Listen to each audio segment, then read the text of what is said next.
Okay, so till now we have completed the first portion, that is what is cell or what is the basic concept of cell.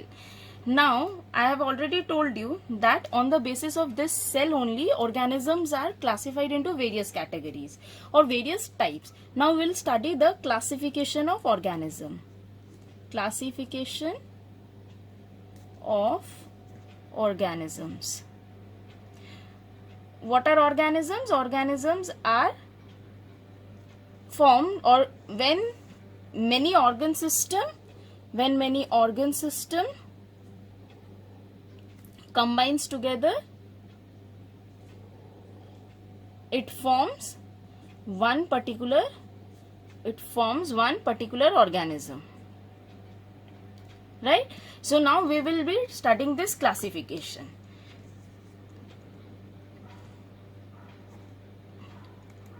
Organisms in the very first stage is divided into two parts: prokaryotes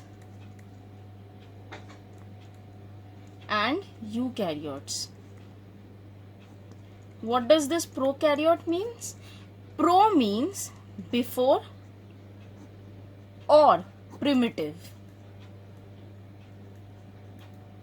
and this karyote is a word derived from karyon. Karyon means nucleus. That means prokaryotes are those organisms which do not have any well-defined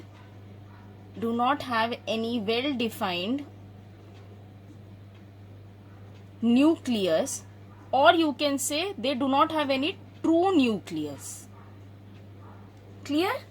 Next is your eukaryote. Eu means new, and similarly karyote is again derived from karyon, which means nucleus. So eukaryotes are those organisms which have true nucleus. In your previous classes you have already studied about the difference between prokaryotes and eukaryotes. So this is the basic difference between prokaryote and eukaryote, that prokaryotes are the primitive organisms, eukaryotes are the new organisms which have true nucleus. Fine. Example of prokaryote is Monera. This is the kingdom which falls under prokaryotes. Example is your bacteria.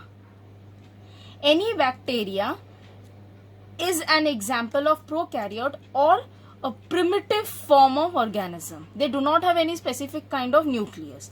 Now, this is the only kingdom here. Next, eukaryotes are further divided into two parts: unicellular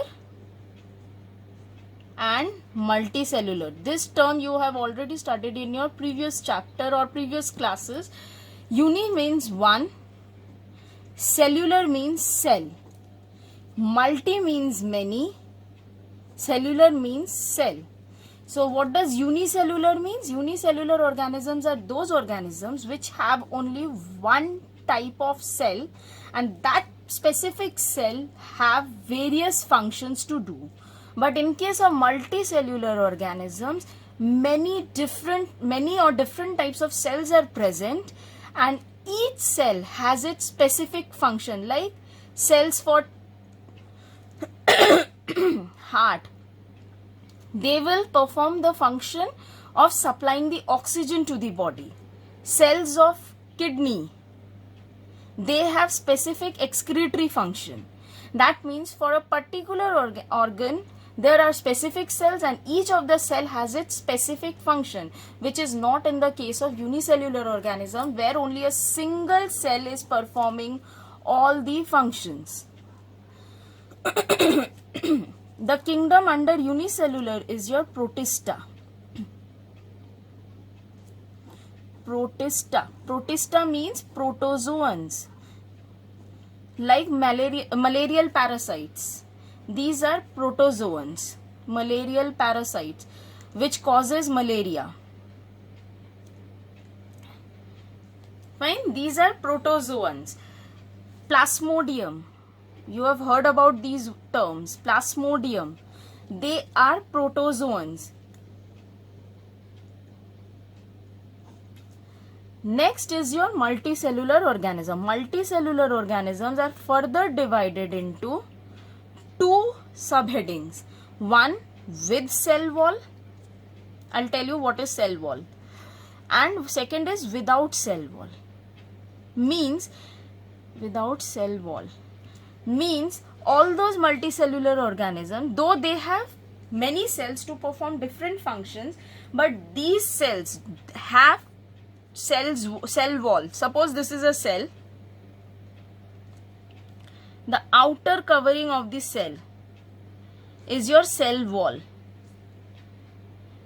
Those multicellular organisms which have this outer covering of cell to protect this cell are with cell wall, like your okay, further this will be classified. And without cell wall means they have many cells to perform different functions, but they do not possess any kind of cell wall or the outer boundary to protect this cell. So kingdom here is your Animalia. All the animals falls under this category. They do not have any cell wall. They have many kind of cells. Like human being, we have many different cells to perform various functions inside our body, but they do not possess any cell wall or the outer boundary. Now the multicellular organism which have a proper cell wall or the outer boundary, they are further divided into two parts. One who do not perform photosynthesis. One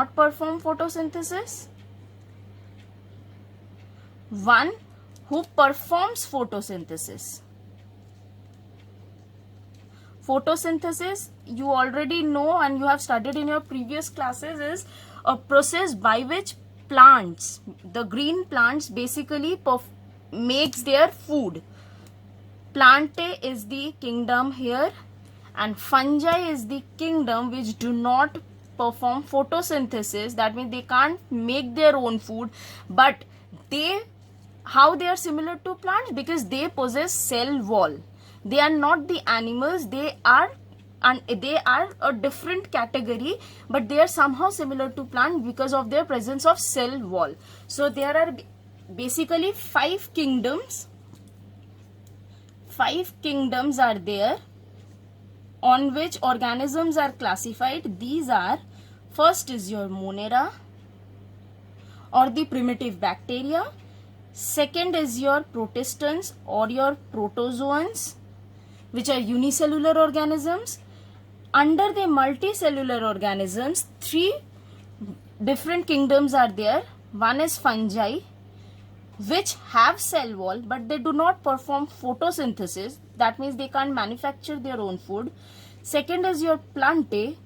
They also possess cell wall, but they are capable of making their own food with the use of sunlight, chlorophyll and carbon dioxide. That is the process called photosynthesis. Last kingdom under multicellular organism is your Animalia. They are without cell wall and they also can't manufacture their own food. These two are unicellular. These are multicellular. And this 5 kingdom classification was given by Robert Whittaker. This is therefore also known as Whittaker 5 kingdom classification. Till now it is clear that organisms are divided into initially prokaryotes and eukaryotes. Prokaryotes are those organisms which do not have any true nucleus. This is a cell and this is your nucleus.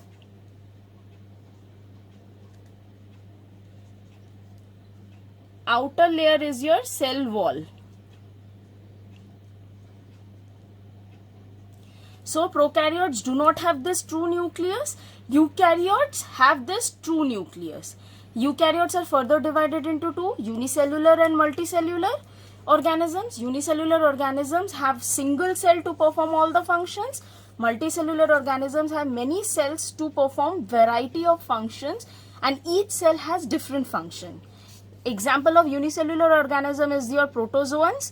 Multicellular organisms are further divided into two parts, with cell wall, without cell wall.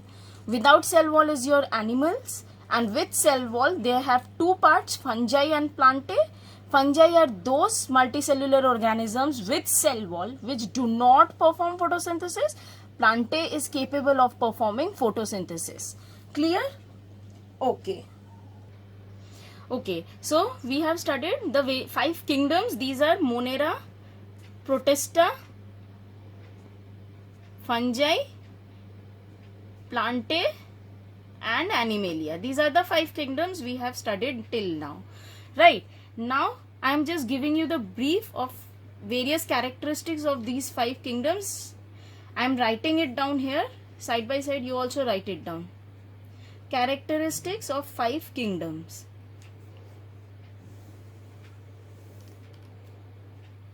Character, 5 kingdom.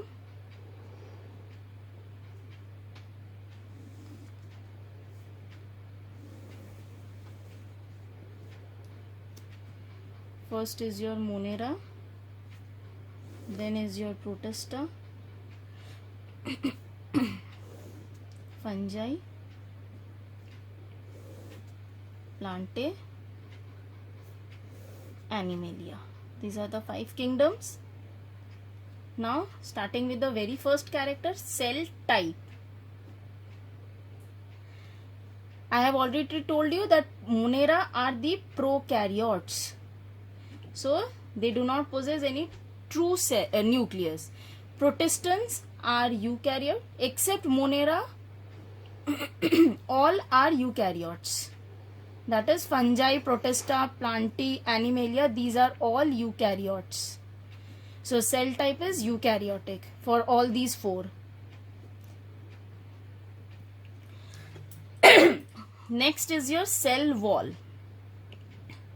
I have told you cell wall is what? It is the outer covering of the cell to protect the cell.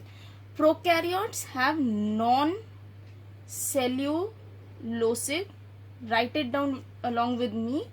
Non-cellulosic means composed of polysaccharide. I'll tell you what is polysaccharide, and amino acids.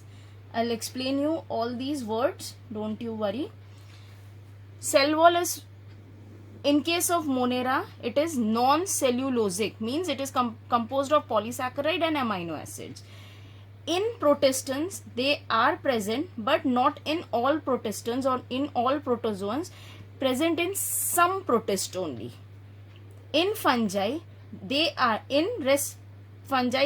present, but without cellulose. I'll tell you what is cellulose.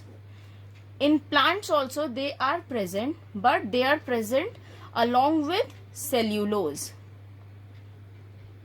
And in animals, cell wall is completely absent. Fine.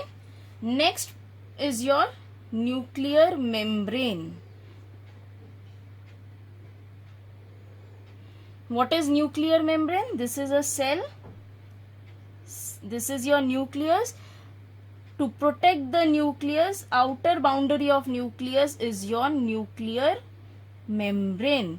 Just like cell or cell wall. Cell wall is what? Cell wall is the outer protective covering of cell. Similarly, nuclear membrane is the protective covering of the nucleus. This inside structure is your nucleus. So in case of Monera, the nuclear membrane is absent because they do not possess true nucleus. So nuclear membrane is also absent. And in rest of the 4, that is Protista, fungi, plantae, animalia, nuclear membrane is present because they are all eukaryotes and they possess true nucleus.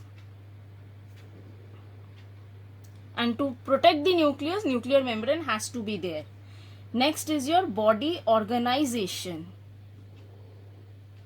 Means how the body shape is there, or what is the shape of the body, or what is the basic structure. These are cellular level body organization, means only single cells are present. This is also cellular. Protistans are also cellular. They are unicellular in nature, means only single cell is there to perform all the functions. Rest of the three are multicellular organisms. I have told you. This is fungi is multicellular with loose tissue. Tissue is what? When more than one cell combines together, it forms a layer of tissue. So fungi have loose tissue. Plantae have tissue or organ grade body organization. And animals have tissue. They have organs and organ system. They have various organ systems also. Just like in human, we have digestive system, we have tissue like skin, we have organs like heart, kidney, liver, etc. We have organ systems like circulatory system, digestive system, excretory system, etc. So this is the fourth parameter on which the 5 kingdoms are classified. Next is your mode of nutrition, means how they take their nutrition or how they prepare their food. Monera are either autotrophic. Autotrophic means what? They can manufacture their own food. Autotrophic, they can manufacture their food by the process of use of chemicals. So that's why they are chemosynthetic in nature, and they can manufacture their food by the process photosynthesis. So they are photosynthetic also. They are Monera are also heterotrophic in nature. Heterotrophs are what? They cannot manufacture their own food, rather they depends on other for their food. So either they depends on dead decaying organisms, so they are saprophytic in nature, or they depend on the host body for their food, so they are parasitic. Next is your Protista. Protistans are autotrophic, means they can manufacture their own food by the process called photosynthesis. Therefore, they are photosynthetic in nature. Side by side, they are also heterotrophic. Some Protistans cannot manufacture their own food, rather they depends on the other for food. So, they are heterotrophic. Fungi are heterotrophic totally. That means they cannot manufacture their food, rather they depends either on dead decaying organisms, so they are saprophytic in nature, or they have to depend on host body for their food, so they are parasitic in nature. Plants, we all know that they can manufacture their own food by the process photosynthesis, so they are autotrophic in nature or photosynthetic in nature. Animals, we all know that they are heterotrophic.